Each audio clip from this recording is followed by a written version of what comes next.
You're onto a life transforming experience as Pastor Prince Abah brings you God's Word with deep insight and power. God bless you. There are components that make you a very valuable person and a highly sought after person. Stop struggling to succeed. If you want to succeed, don't struggle to succeed. If you want to succeed, don't pursue success. Pursue values. Pursue being a valuable person. Pursue developing yourself. Pursue empowering your mind. Pursue growing. Pursue growth. Pursue growth. Pursue growth. Be a good guy. Be a good lady. Just be good at what you do.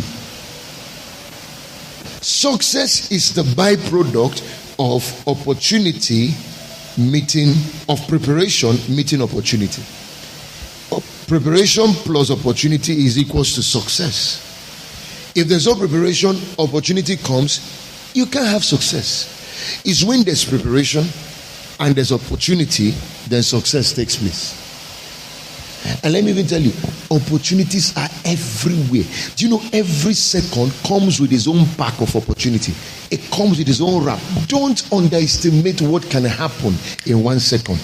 Your life can change, and it could just be because of just your comportment, just your dressing, just your haircut, just your knowledge. It can just be anything. That's why you don't play with that. If you see a vehicle that is moving well on the road, you're enjoying the car. It doesn't take just the tires alone. It doesn't take just the body alone. There are many things, down to the smallest things, that work together to make sure that car functions. Many things, though. The brake must be working well. The accelerator must be working well. The gear system must be working well. The dashboard must be working well, and all that. Your vehicle, for instance, you're telling me is giving you issues. Why are you not driving it around? Why did you park it? Here is a good car, but just one small issue. Is it tire problem he has? It's not tire problem. Is it body problem he has? It's not body problem. Is it windscreen problem he has? It's not windscreen. Is it boots problem he has? It's not boots. Is it exhaust problem he has? Is it steering problem he has? Is it chair problem he has? Look at all this is I'm mentioning. It's not a problem. Yet he's not driving his car. Why? One small thing. One small thing.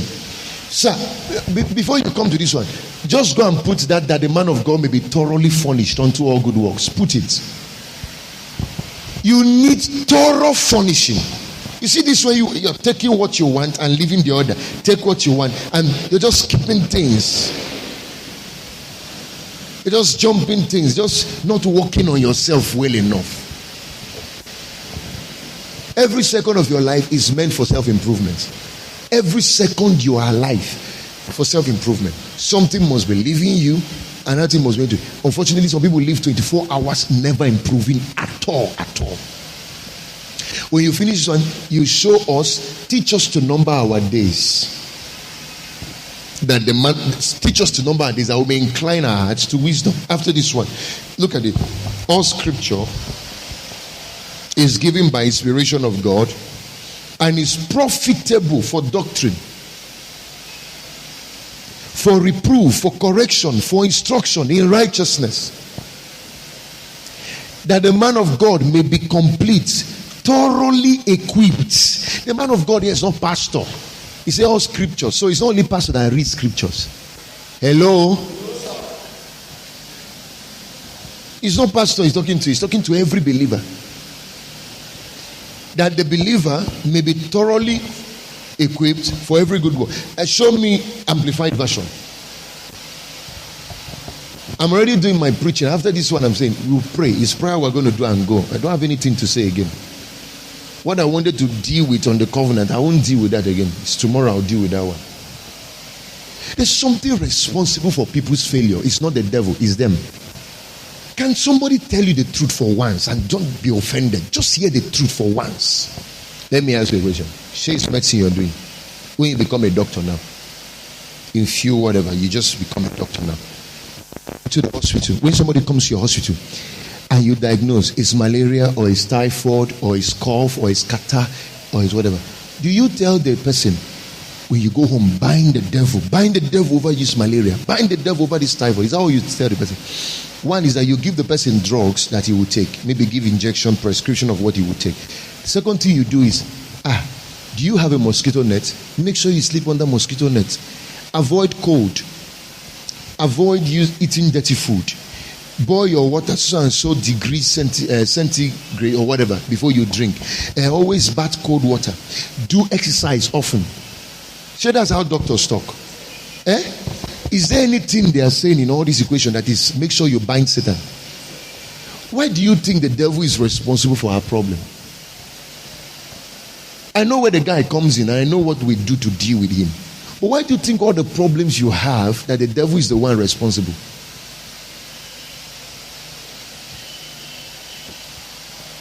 Hi, Pastor. Hi, I went for this interview and I almost got it, but I lost it. Do a reality check. You will see it's not necessarily Satan. There's something that man interviewing you saw, and he said, this is not the right person for the job. Every scripture is God breathed, given by his inspiration, and profitable for instruction, for reproof and conviction of sin, for correction of error, and discipline in obedience. This is what the people, Christians, don't want nowadays. But this is the job of church, the job of a church. A pastor is a coach. Have you seen where a coach is training his footballers? A pastor is a coach. He's not your friend. The pastor can be friendly, but he's not your friend. If your pastor cannot coach you, you don't have need of him. Unfortunately, people want to go to church where the pastor like them and they like the pastor. No, you don't owe me any likeness. You owe me submission. Do you need to like a doctor for him to operate you? You are sick. They took your body to hospital. Do you look at the doctor and say, oh no, this doctor is an albino. I don't like albinos. This doctor is too short. I don't like short people. Who cares about the height or the... This doctor is behaving proud. I don't like him. Does a man know his job? He doesn't care whether you like him, and you don't need him to like you. Submit. Let him do his job. That's why you came to church. So you see what we should do with the word of God in your life is to correct your errors and discipline in obedience, and for training in righteousness, in holy living, in conformity to God's will, in thoughts, purpose, and action. Verse 17. So that the man of God may be complete, not half, not 90%, not 99.9%. It's a complete. Complete is 100%. And proficient. Bible. This is Bible we are reading. Because some of you will never see Bible from this light. What you see Bible from, the light you see it from is, Pastor, prophesy. I prophesy to you the same way that David stoned Goliath and he fell down. Your Goliaths are going down. Your Goliath, you will shout and shout and shout. After that, sir, if we don't put these mechanics in your life, you will shout until you grow old. Proficiency, well fitted, and thoroughly equipped for every good work. Every good work. So when I see areas in your life that is not working well, allow me to tell you, because that's my job. Hello, somebody. When I see laziness in your life, and I see the harm he's doing to you, allow me to tell you.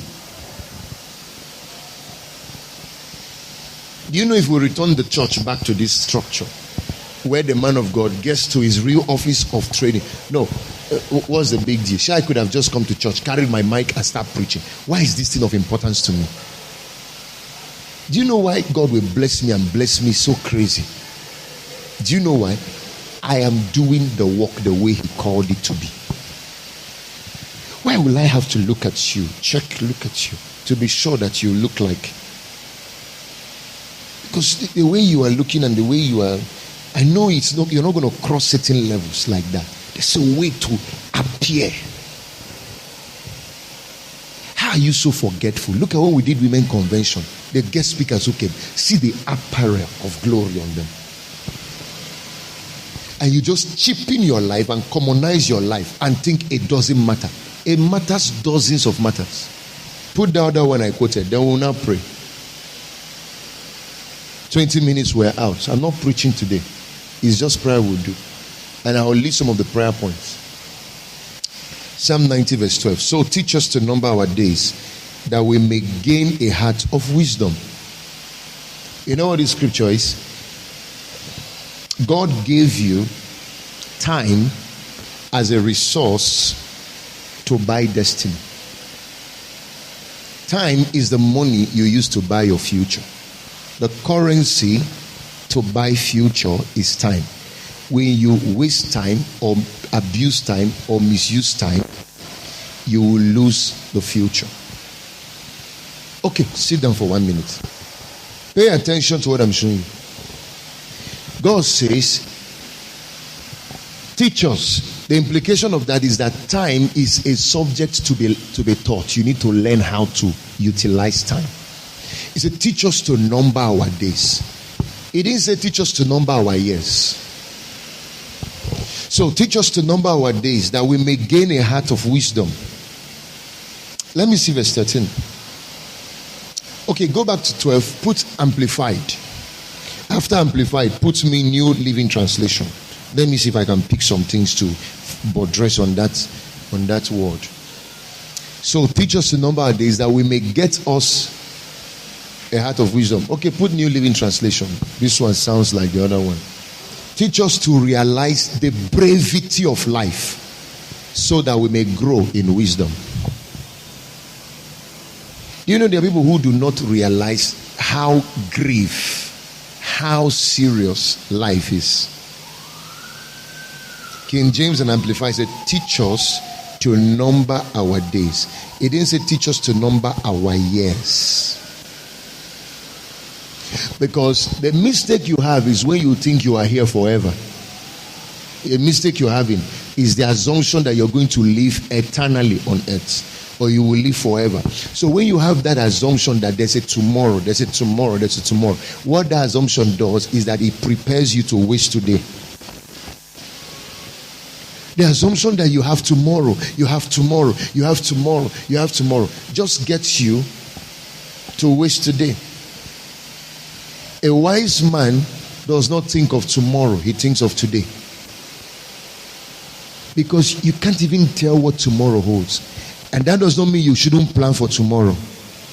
But what he's saying is that you should live your life thinking it's only today you have. How you understand it is when you go to the morgue, the mortuary, you realize that everybody who is there were not born dead. They were once alive. But somehow, they got to their own time and they're out.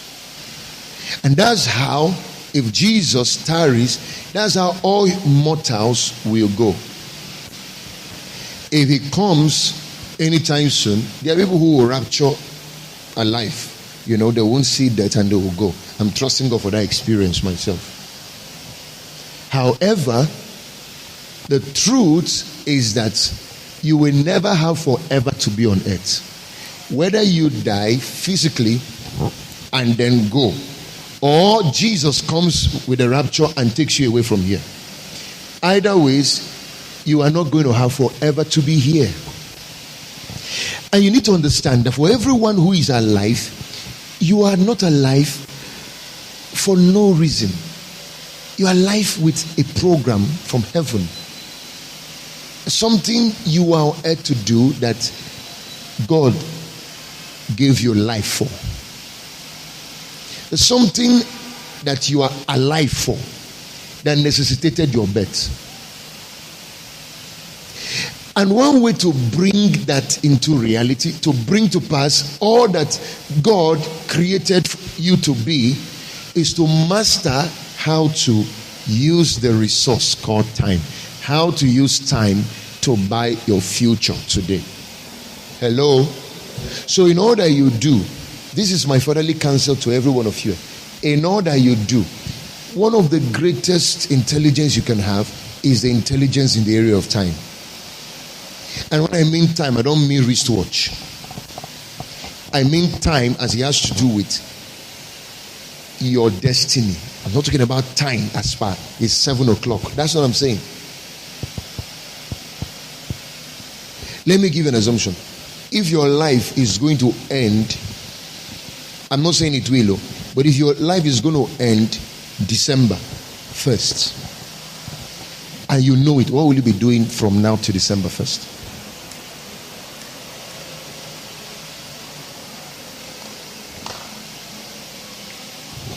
When a man understands time, how he lives changes. When a man knows he does not have forever to be alive, how he operates on the earth changes. Do you know, a lot of people have died without living their best life? They postponed their best life for the future because they thought that they had all the life to live. They didn't know that Jesus even taught, give us this day our daily bread. It didn't say give us every day our daily bread. Any day you wake up and you are alive, that day is the only gift God gave you. If you wake up the next day you are alive, God has given you another gift. If you wake up the next day you are alive, He has given you another gift. Every day is a gift from God. God will never give you a future day and say it's a gift. It's today. Give us this day our daily bread. Hello? It is a give us every day our daily. Give us what? So the wisdom is that you have to learn how to make every second of your life precious, how to make it count, and not live your life like it doesn't matter, because that will be living like a fool. I need you to bring your mind away from, take your mind back from the future and bring it to the present. Make this your present life glorious. Make this your present life beautiful. Make this your present life your future. Make it everything. Everything you're seeing in your tomorrow, everything you're seeing in your future, bring it into the present and make it happen. That lady you are seeing in 10 years to come, why not become it today? You will achieve more and become even better and do great things with your life if you begin to think like this. You will have speed to do a lot of things, knowing that you don't have all the time to be here. There are some people, when they are praying, you see, they can't pray. Like sometimes I observe us when we are praying, they can't pray. And then in your mind, you feel that, okay, one day you will just catch it and get it. That one day may not come. Learn how to pray now. That one day may not come where you will learn how to preach. Learn how to preach and evangelize and win souls now. That one day may not come where you will now develop yourself and become great and become proficient and become good at what you do. Learn how to be it now. I was ordained a reverend at age 30. That was when I was ordained a reverend. When that ordination was going on, the bishops who came, one of the bishops is the bishop actually, who even did the job, at that time was about 75 years old. So when he came and he heard me talking and saw what I was doing, you know what he said? He said, your pastor, I'm shocked to know that he's this age. He said, when he was talking, I said, Lord, is he really this age? And the Lord said, that one is just age, physical age. He said, the man has grown himself and his age in the spirit is 85. That's what the man said. He said, he has developed himself, his age in the spirit. When I did a trip one time to Warri to go and do missions, I went to do missions. I was talking to archbishops, talking to bishops. The commanding officer of the military barracks was there. I had to go get him to come. He came with his family. At one point, I even gave him prophetic word, called him to the altar. He knelt down. I laid hands on him. After that meeting, he gave me 1 million naira. After that meeting, he got me a Hilux Jeep and some things that he did. I was only 26 years.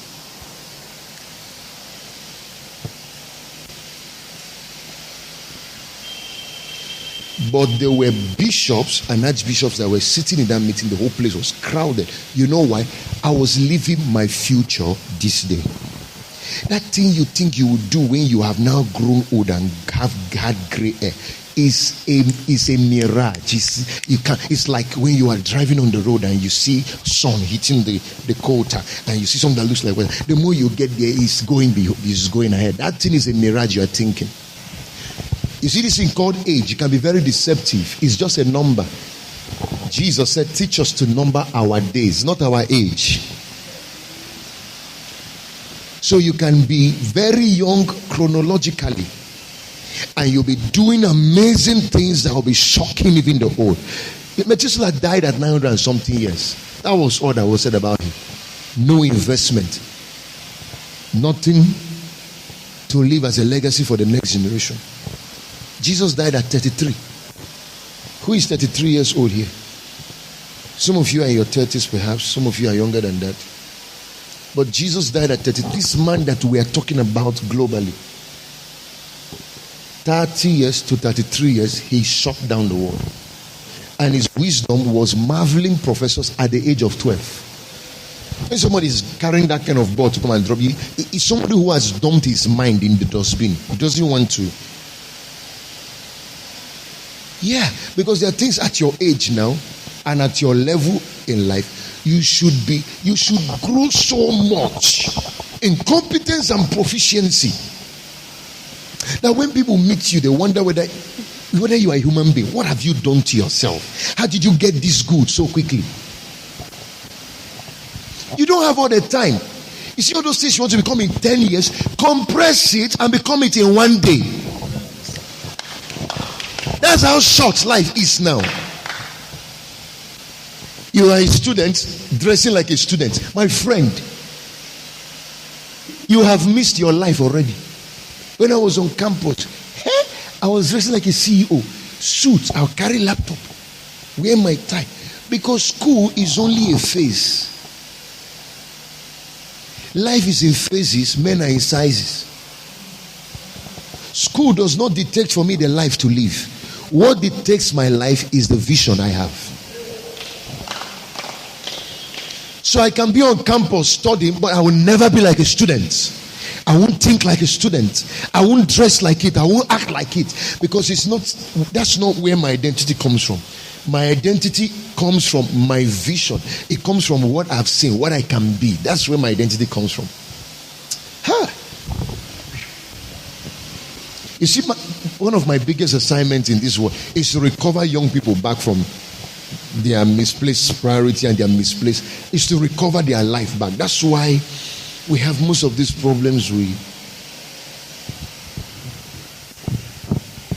Because somehow you feel, okay, when you marry, you now become like this. Then when you finally get married, you found that it was difficult to adjust. Because there's a level you get to, your life will set. It will be hard to reset it. It's like this floor I'm walking on now. How do I adjust this floor? It has set. There was a time we were trying to do a German outside there. Before I said no, we're going to do interlock. All the ones that they molded, the German floor that they did there, it was still fresh. While they were finishing and washing their hands, I saw it. I said, okay, it's good, but I want to do interlock. So people should pack it. They packed it and brought it inside, and they could still work with it. If the thing has stayed there 3 days and set, you can't move them again. If you want to remove them now, it will be broken things you will get out. You can't use them to do any other flooring. There's a level you will get to in life. The culture and the value you've been building over the years will now form the reality of your existence. It will now form the reality of your person. It will now form the reality of your life. Everything, sum total of who you are, will be a function and a reflection of everything you've been developing every stage of the way of your life. And you'll get to a point, it will be difficult to turn you back and make you useful. Do you know one of the greatest things that can happen to you is to have the blessing of early grooming? When you are groomed early, is the best thing. That's why the Bible says, train up a child, not an adult. Train up a child in the way you should go, not an adult. When you have early grooming, you don't know what has happened to you. There was one night I couldn't sleep. I was on the group posting things, and it was about religion. 1 a.m. I was still writing. I was expressing my vexation. When I mean vexation, I mean my pain. Because, Jesus usually will come out and see all those people, Israelites, and he will cry and cry. You know why he was crying? The Bible says he had compassion on them because they were like sheep without shepherds. Me, there are things I know now. There are things I have. There are access things, a lot of things. That I'm doing. I'm fine. I have visions. I have great things I want to achieve. I'm very, very fine. So why should I be bothered? I'm bothered because I know these things are simple things any other person can get and wrong with. But why are we not getting it? Maybe the person who taught us before now taught us wrongly. Maybe we didn't have the opportunity, or now the opportunity is available, but we are not taking advantage of it. So I would always ask that question: why do people buy debt when life is free? Why do people patronize what will destroy them when life is very cheap? Okay. I'll give you an assignment. When you go home, get a paper, get a pen. Summarize your life in one paper. Everything you want to be, you want to do, all the things you want to do in this world, summarize it in one paper. When you finish doing it in that paper, turn the back of the paper and then write. And you must answer this question: what will it cost me? Did you get the question? Summarize your life in one paper. That if you're going to live here 100 years, 50 years, just do a summary of it. Do an executive summary of your life. Write it clearly. What kind of life? Not the one you want to live. It's not this wish thing. The one you know you are born for. Because if I ask you now, what do you want your life? I want to have car. I want to have houses. I want money. I want to be. All those things are wishes. You can wish and never get it. But there's nothing like knowing exactly what it is that you want to do, or knowing what you are even born to do. Summarize it in one paper. Turn the other side of the paper and ask the question: what will it cost me? Now, when you do that assignment and you are sincere about it, if you sit down to meditate, to ponder, and to reflect, and to think about it, one of the things that will hit your mind is that I don't have time to waste. If this is the kind of life, be sincere. If this is the kind of life I want to live. I registered for another school today. The school fees is 350,000. I was on the phone with one of my friends. You need to see calls that I don't even attend to. Calls that are time wasters. Time wasting calls. And when I notice a person is coming around me to waste my time, I begin to dodge you. So many calls can be coming in, and then I know this person just wants to waste my time. But there are some that when they come, this call is valuable. So I pick it. And each time I pick those calls, it shoots me ahead. So I pick this guy's call and we are talking, and he's telling me some things that a program like that he attended. They say, hey, Pastor, you need this. I say, please talk to me about it. He mentioned the country where the training is taking place, how I can register, about 350,000 or so. He said, please, can I have your email address immediately? I sent it to him. And I was thanking. I said, thank you, sir. Thank you, sir, for this. Thank you, sir. I sent to him. He said, they will send you notification now. He said, please just fill in the forms and submit. He said, you can pay in this installment, in this structure and all that. I said, thank you, sir. Thank you, sir. It's a school on politics, strategic governance, and blah, blah, blah, and economy and all that. Do you know, I was talking with him? He mentioned something. He said, in that school, I found out, sir, that this thing we call email is more important than WhatsApp. He said the guys that control global economy don't relate with WhatsApp. They deal with, there are things he said. I say, wonderful. I say, so every time I do my flyer, I always put my social media handles alone and exempt my email. He said, that's where the big guys will reach you, not on WhatsApp, not on Facebook. I say, hey. And then he broke down the thing and showed me. I said, please log me in, register me immediately. I will send the first batch, or I will look for you to borrow money if I don't even have it. That's how I live my life. I don't pick calls that waste my time. I don't entertain conversations that take me backward. Any call, relationship, anything I do is something that is moving me in the direction of my executive summary. That thing I want to be, that thing I'm going towards, is anything I do must be hovering around it. You see why some of you, we can't find you at a certain place. See Jesus now, after he finished... They finished that feast in Jerusalem. His parents took off. The guy retreated. He went and sat down. This guy knew from birth what he was called here to do. So at 12 years, it was not a mistake for him to sit back at the temple, because the guy had early discovery. Early discovery. He knew. Early discovery. All the people were beating here and there, chasing here and there, come to church, sit down in training. We organize school and training. You know why you are dodging? You don't have clarity of where you're going. You don't. When you find... You don't advertise training. You don't advertise it to me. Like that guy was talking. You don't. If you see how many times I've been checking my phone. If you see how many hours I've been checking my phone for notification. Every minute I'll press it. Every minute I'll press it. I want to know when I get the form, so I can start filling. Because one is when you see your end from the beginning. Everything that does not help you get there becomes a distraction. When you don't see it from the way you are standing, anything will go, anything will come in, anybody can dissuade you, anything you wear can just go. You can dress like your condition. You will be talking like your condition. You will be looking like your problem. Because your eyes is not clear about your opportunities, about who you can be and all that. Let me tell you something. Naturally, most of the things I'm doing, naturally I will not be doing them. Like reading, like studying, like writing, like prayer, like walking, like development. I will not do them. There's only one reason I'm doing them. For the joy. For the joy that is ahead of me. I will endure the cross. I will endure the pain because of what is ahead of me. Vision is a natural way to instill discipline in a person. Vision. This evening I just felt like I should just throw some nuggets that you can go home and ponder on.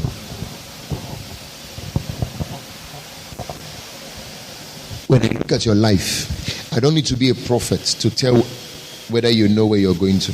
I just see your lifestyle, see what you're doing, see your coordination, see the way you see your passion, see your... I will tell. I can tell. This guy looks like this is where he's going. This lady looks like this is where he's going. When I study your values and study what is of priority to you, what you cherish the most, what you like the most, I see the things that drives you the most. I can tell. I hope you know that success is not making money. Because even failures have money. Don't you know? Success does not mean you have money. Because even failures can have money. Any success that cannot forestall footprints for the next generation was not success. They say success is a failure if it has no successor.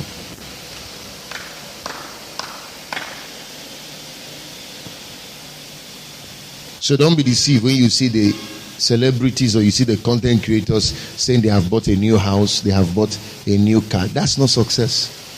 Then every youth wants to know how to drive Benz, so that's not success. Stand before most of those guys buying house and buying cars. They can't say anything or do anything that can challenge you to move to the next level. When you see somebody who has just bought a Mercedes Benz and it's splashing champagne on it, it tells you this guy doesn't know the definition of success. That's not success. It's running, hey, I don't blow. And then you start saying, hey, God, when? No, that's not success. Because success goes beyond you. Success always has to do with other people and not you. So when you know that you are not living this life, you're not just existing. You are living purposefully. All the things you require to do, that you need to do, even things you don't want to do, you will do them. You would find that money and register for that training. You will find that money. All the things called excuse will be out of the way. In fact, when they discipline you or chastise you or rebuke you for doing wrong, you will come back with a seed and say, thank you, sir, for doing that to me. Like what I did to Christabel now. That's success. If I don't have it, I can't give it. The question is, who will come around you and your life will influence him? That's success.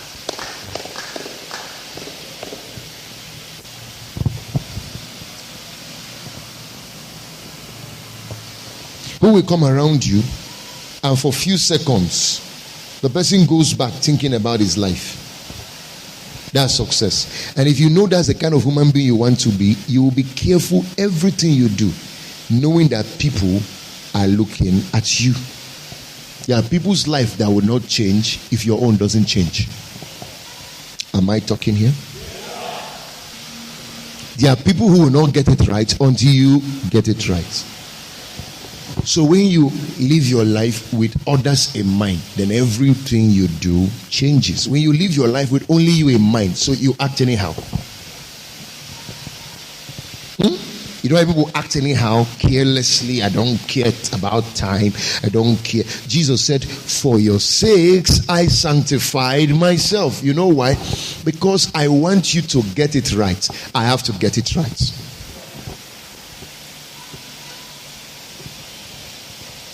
Do you know there's a way I'm living my life with precedents in mind? For instance, there are some people I want to send to African nations because I have some projects and programs coming up there. So there are some people who I want to go ahead of me before time. There was something I was telling them today. I said, you're going to nations, you're going to go to presidency, you're going to go to Ministry of Youth Development in those countries, you're going to go here, you're going to go there. Because we're not just coming to do Kingdom and Power Conference for the body of Christ in the city, we're also coming for the youth and the leaders in the city. So we're also doing Pan-African Youth and Leadership Conference.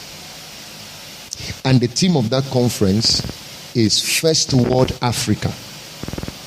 So I want to go and unravel the secrets for raising a first world African continent with first world African nations and countries in it. I said, at that theme alone, that topic, if you are a wise man, look at that whole thing I'm trying to go and do.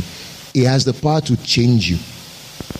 Because you want to go and change a territory. You want to go and capture the youth of a city. You're going to go to Yaoundé University in Cameroon. You're going to go to Rwanda University. You're going to go to all those, Kenya, go to Egypt, Ethiopia and all that. You're not going to go there with the Abakaliki man's thinking. They will carry you and put you in the trash can. So I told them, begin to recreate yourself. So that standard you want to take them to, you will be the model. They will look at you and see exactly the model that they are looking, the model. They will see the model. You're talking about a new Africa, first world Africa. You are not going to be carrying a third world brain. You're going to have a first world brain. You're going to have knowledge. You're going to have skills. You have to train your proficiency in speaking. Your communication must develop. You have to become a Daniel. You have to become a Joseph. You have to have wisdom. The books I read, the trainings I go for, the kind of exposures, my dressing, everything I do is because I'm not thinking of me. You know, the fastest way to change is to think about others. What will others say? What will others think? How will others feel? When you think about others, you will change fast.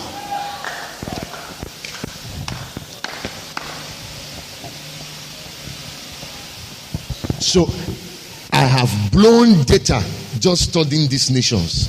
looking at their youth, looking at their culture, looking at the education, looking at their government, looking at their economy, looking at so many things. I've blown data. What, because I want to know what is going on with people. I'm not even looking at whether I have money in my pocket or not. Because your own salvation is in salvaging others. Your own deliverance is in delivering others. Your own success is in helping others succeed. How to get what you want is to get others get what they want. How to get what you want is to think about how others can get what they want. When you start thinking people, you'll be rich, you'll be successful, you'll become great. So you see, I'm not even studying my own problem. I have problems, but my eyes are more on others, nations. What's the problem in this country? What's happening with the youth there? Okay, let me deploy a ministry to that nation. Let me deploy something. I go and now do research, and then the area I'm going to be coming from is not the conventional areas.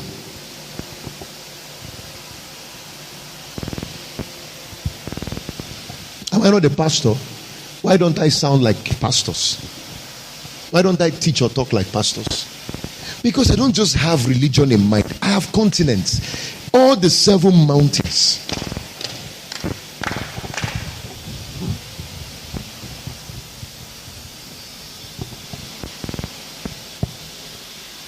You know why you're still sleeping your life away? Just sleeping, taking mentorship for granted. It doesn't matter to you. What you're taking all this. Why they are still forcing you? They drop tapes on the groups or whatever. They say, listen to this tape, read this. Why you're still playing with it? You don't yet know what is ahead of you. When you see it, that thing, what is the cost? What is the cost? You will pay it.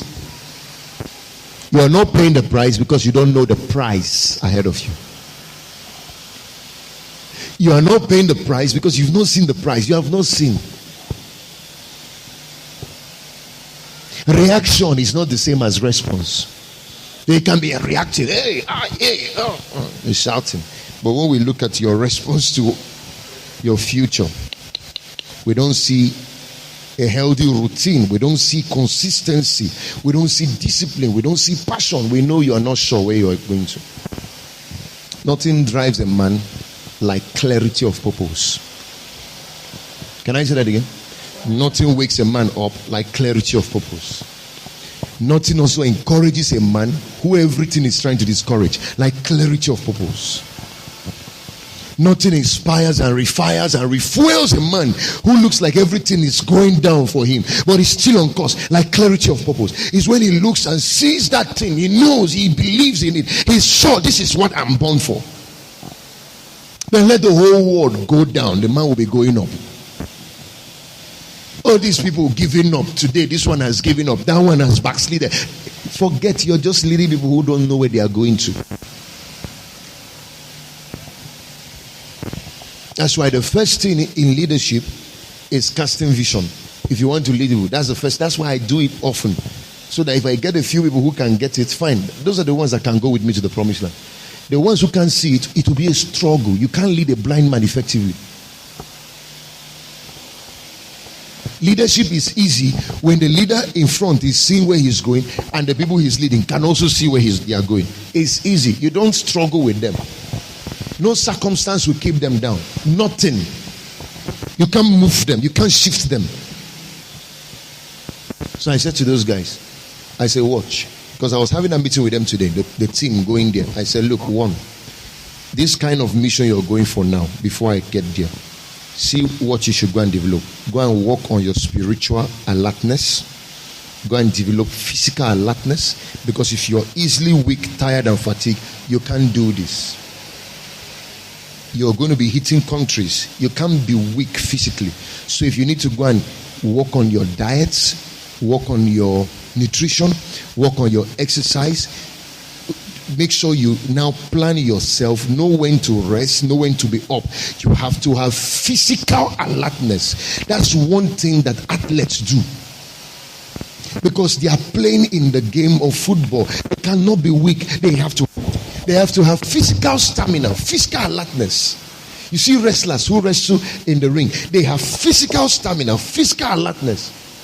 I said the same thing is required in things like if you want to go and work on it, work on your shape, burn calories, because you don't want to be in the plane and collapse, or you don't want to be on the high sea and collapse. Like me, you can't give me nonsense to eat. I look for what improves my health. Anything that I put inside my mouth is what improves my health, because I need stamina, I need strength, and I need to stay fine because listen to me. Oh Lord, Joseph appeared before Pharaoh to interpret dream. His dream, they say he should come and interpret. What has talking about his dream got to do with changing his clothes? What? Daniel, they gave you food to eat, the choicest food of the palace of the king, so you can eat and drink any wine you want. Why are you saying they should take the king's food away and give you vegetables and water? Why? I thought what you're in the palace to do is to interpret dream. I thought what employed you in the palace is to be PA to the king. What is your business with vegetable and water? Why not eat all the fine turkey and chicken and all that? Oh Lord. Because there are certain sanctifications you must have for you to fulfill destiny. There's certain separation you must have. If, for instance, in this physical fitness, the Bible says when they brought these guys after 10 days, they were looking healthier, they were looking finer, they were looking more presentable than every other person who were eating from the king's table. These guys knew that they needed to tidy up their physical alertness to be able to stand in the court of the king and physically presentable. There's a kind of haircut you can't carry and go to the palace. There's a way your beards will not look and enter there. There's a kind of shoe you won't wear and enter there. You have to be extremely ahead. Do you know what they say about Daniel? And for Daniel, concerning Daniel and these other 3 Hebrew men, he said they had an excellent spirit. An excellent spirit was found in Daniel, and these guys were found 10 times much better, 10 times even much better than the rest of the guys in the king's palace. And then the king considered to set Daniel above one. The Bible said that Daniel distinguished himself. He distinguished. God doesn't distinguish people. You distinguish yourself. Stop looking like the crowd. Stop talking like the crowd. Stop acting like the crowd. Stop doing things like the crowd. Take heed to thyself and make yourself a glory to behold. Make yourself a glory to be envied. Make yourself a wonder for humans to look at and say, is this human being a human being? Man who talks like this, a person who reasons like this, is he in this world? Stop being in the crowd and being like a chicken. Just everywhere people see you, you are common and normal, and that's the headache for me. How can there be so much of space here for people to fly? And people are still struggling at the bottom of life. And everything you are doing is to help them, and they're angry with you. You're trying to help them. Leave the ground now. Let's go up. And they're angry with you. Some will even stop coming for your service.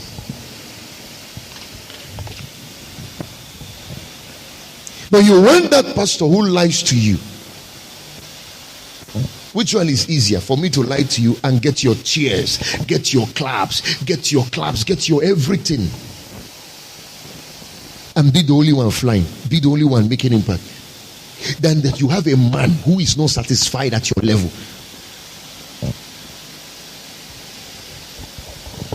It's people like me that deserve your money, that deserve your goodies, that deserve your gifts, that deserve your honor and all that. Unfortunately, you take everything to the fake guys who don't care, but they want to bulldoze you with all kinds of lies and make you happy. I don't know which father is happy seeing his children not do well, biologically speaking. Which father will be happy? Then I wonder that pastor who doesn't want to tell you the truth. What kind of a pastor is he? You are in error. Then you too, are you no more that they tell you this thing you're doing is wrong? This thing, you will not go far with this kind of presentation. You are an Esther. You shouldn't look like this. See how you should present yourself so that you attract kings and their favor. Then you get angry. See how pastor just rebuked me and talked to me. And then you now go somewhere where nobody cares or sends you. Who are you doing? So I told those guys, work on your physical alertness, work on your spiritual alertness, then work on your mental alertness. Also work on your social alertness. It will involve your relationship, your communication, your etiquette, your character, your attitude, your social alertness. Work on your mental alertness or your intellectual alertness. Work on your physical alertness. Your physical presentation, how you dress, how you appear, your everything, your health, your self-awareness. I pray for you guys so you will not miss your opportunities. You will not miss your opportunities. Hallelujah. We're going to pray and close. God told me not to speak about what I wanted to speak about again. You needed to hear this. As much as you can, every day, just be changing. Just be changing. Number your days and apply your hearts to wisdom. Be changing. Don't act foolishly. Don't act like a fool. Act like a man who has wisdom. The Bible says that wisdom is profitable to direct. So when you have wisdom, direction is easy. When you lack it, you'll be walking like someone who is blind.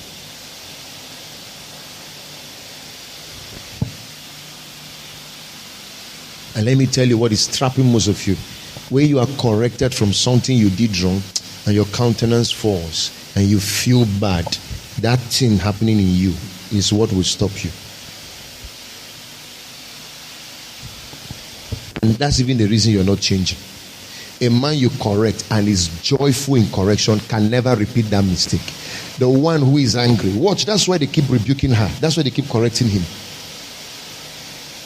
And they'll correct you now. If the following day you have gone back and done worse, retentive memory is gone. It's your emotion.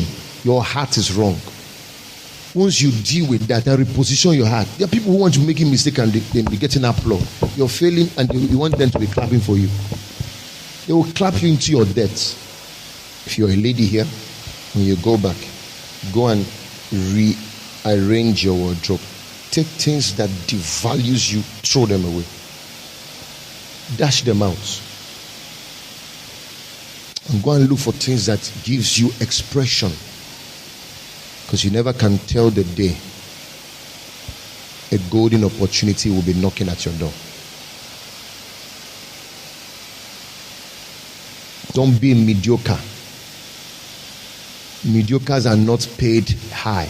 There's a guy who does, I've seen his video severally. He's just tailoring he does. They call him Yomi Casual. Just tailoring he does. He sews shirts, just shirts in millions. In millions. This is my friend that does cowbell mathematics competition. He anchors for cowbell mathematics and anchors for Big Brother Niger. Ebuka, why is he everywhere? Is he more anointed than you? Do you know how much he's paid for anchoring Big Brother Niger? Such a global. Do you know how many millions of people watch that television program around the world? And he stands there to speak to the entire world, not just to those people in the entire world. In one glance, Ebuka cashes out on numerous checks. In one glance, the guy is strategic. Most of you are not strategic. How can you just walk out of your house, dress anyhow? And when we talk about it here, you change church and say the church is just talking about dressing, talking about how you look. But you are watching Big Brother Nigeria or watching cowbell competition, and you see, okay, it's like my friend Frank Edoho of Who Wants to Be a Millionaire. When you see Frank, he appears and starts talking with his suit, organized English. Why do they bring him and put him there? Yet you say he's not a Christian like you. And they're paying him in millions. then the children of the world are more successful than the religious folks. Come out of this well where some of you have entered. Religion dug that well for you and buried you inside there. Come out of that well, so that we can fine-tune your life and polish you and now present you a global standard. Throw most of those things you wear. If you're a guy, throw them. And be intentional. Find for yourself a tailor. Go to the internet and get good clothing. Look at the pictures. Give it to your tailor. Don't worry, you don't have money now. Be dressing well without money inside your pocket. One day, your appearance will attract the money. Don't be saying, no, it's not dressing that matters. Don't be looking poor when you are poor. Only the rich can afford to look poor. If you are down, don't look down. You better be up and then disguise. He does not wear costly. He can come to Nigeria now. You will know his Facebook. So if someone tells you that's Facebook, you're like, looking so simple. Come, let me use the example. Come. Imagine this is Mark Zuckerberg now. Come. And Mark Zuckerberg is in church. I say, brethren, Mark Zuckerberg is in church. And I give him the microphone now. All of you will admire him. Are you aware? Like, wow. See, Mark is wearing pounds. People will be taking selfie. People will go and pose and snap with Mark. And they'll put it on their Facebook. I say, wow. Privileged to meet Mark. He's so humble and so simple. I don't know how many of you saw the shoe that Burna Boy wore for a particular concert. They say after he wore it, the sales of that shoe tripled. What's the name of that shoe? One boot like that. He said that even the makers of that shoe had to write Burna Boy to thank him for wearing that shoe. Because after he wore it for that show, the demand skyrocketed. That in less than 2 hours, the company had to triple the production of that shoe so they can meet demand.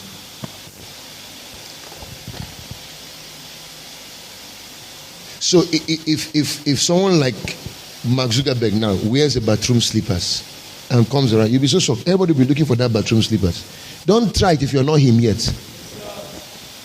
Because what you do is that you bring yourself to a level people will match you more. Okay, let's close. Go global first. When you are now a global person, you can now afford to look anyhow you want to look. Then you will still trend. You have not made it yet and you are acting like you have made it. It's only people who have made it that can act anyhow they want to.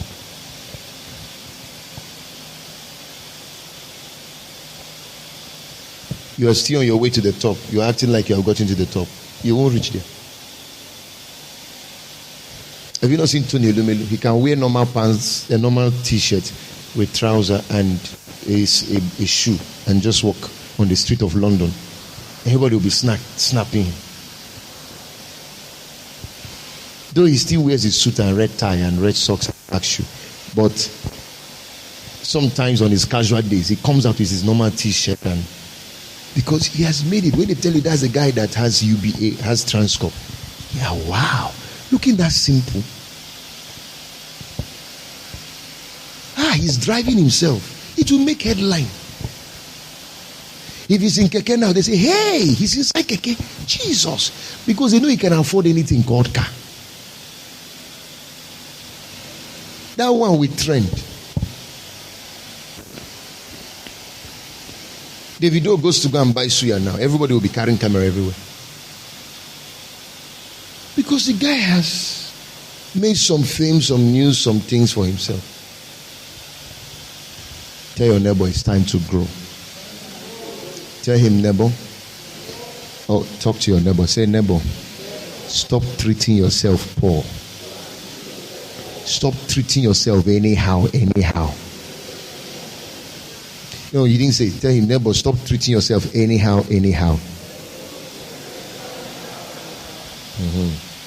Tell him again, invest in your mind. Can you say it aloud? Say, invest in your mind. You know, the problem is that it's not sounding like church. inside church, what you'll be hearing, neighbor, tell your neighbor, my miracle, my breakthrough, I receive it now. You will shout, you will shake him. Are you not tired? Are you not tired?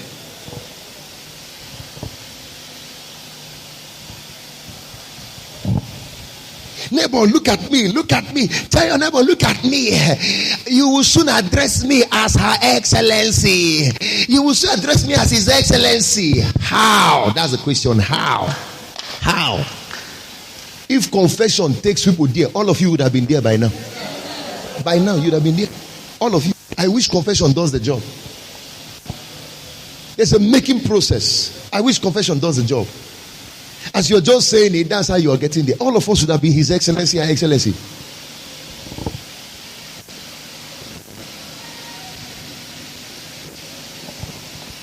I'm sorry to say this. I was in a meeting one day. Oh, should I say this too? If I say this, it will cause trouble.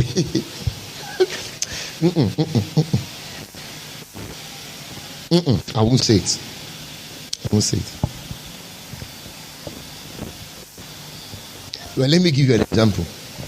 I won't tell you the one I wanted to tell you, but let me tell you another one that looks like it. I was in a program somewhere. It was an occasion, so I drove in. When I came in, they came, took my things, took me to the high table, sat with some big guys. Before I even got there, the MC was already giving accolades, saying things and all that, hailing me. I got in, sat down, behaved like I didn't know what he was talking about. Then he also greeted some people, recognized some guys. When he finished, he turned to the audience and said, tell your neighbor sitting close to you. He said, neighbor, you are the chairman of where you are sitting. He said, turn to them and say, neighbor, you are the chairman of what you're sitting. He said, clap for yourself, clap for yourself. I said, why are they telling these people to say they are the chairman of where they are? Are they actually the chairman of where they are sitting? It's those guys who are up there who are the chairman. Let's be real. It's those guys who are sitting up there. They are the chairman. Those are the guys that why is it that there's high table and there's low?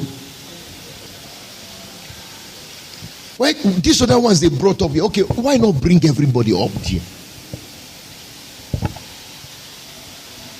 Why is there some people coming to a meeting and they just get lost? Others coming.